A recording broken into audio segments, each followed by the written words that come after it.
চরিত্র হলো মানুষের সবচেয়ে বড় সম্পদ। সৎ বিচার এবং সৎকর্মের সংমিশ্রণকেই চরিত্র বলা হয়। যে নিজের ইচ্ছাগুলিকে নিয়ন্ত্রিত করে, তাদের সৎকর্মের রূপদান করে, তাকেই চরিত্রবান বলা যায়। সুসংযত ইচ্ছা শক্তির দ্বারা অনুপ্রাণিত সদাচারের নামই চরিত্র। অন্যান্য সমস্ত সম্পত্তি অস্থায়ী, কিন্তু চারিত্রিক সম্পত্তি মানব জীবনের একমাত্র স্থায়ী সম্পদ। মানুষের চরিত্রই হলো তার জীবনের স্থায়ী সাফল্যের আধার। এছাড়া যেমন তেমন ভাবে সাফল্য লাভ করলেও তা কখনো স্থায়ী হয় না।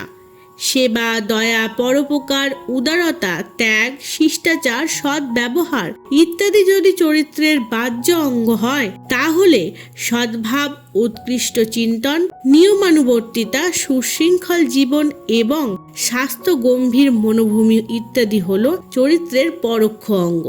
তোমার বিচারধারা, ইচ্ছা, আকাঙ্ক্ষা এবং আচরণ যেমন হবে, তারই অনুরূপ তোমার চরিত্র গড়ে উঠবে, এবং তোমার চরিত্র যেমন হবে, তোমার জগৎটাও তারই অনুরূপ তৈরি হয়ে যাবে। উত্তম চরিত্র জীবনকে সঠিক দিশায় পরিচালিত করে, কিন্তু চরিত্রহীনতা মানুষকে পথভ্রষ্ট করে যে কোনো সময় বিনাশের গর্তে ঠেলে দিতে পারে। চরিত্রই হলো মানব জীবনের ভিত।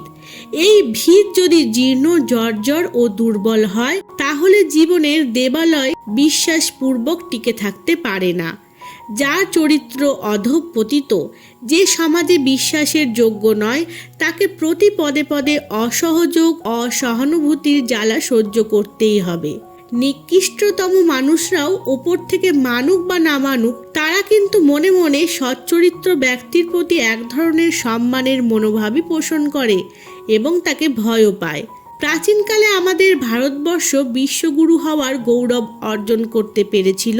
এর কারণও তার সচ্চরিত্রতা এবং মহান নৈতিক মূল্য রক্ষা করার বিষয়ে সামর্থ্যই প্রধান ছিল। চরিত্র নির্মাণ কার্যে সাহিত্যের যথেষ্ট অবদান থাকে। মহাপুরুষদের জীবনী পড়ার পর নিজের মনেও তাদেরই মতো হয়ে ওঠার ইচ্ছা জাগে।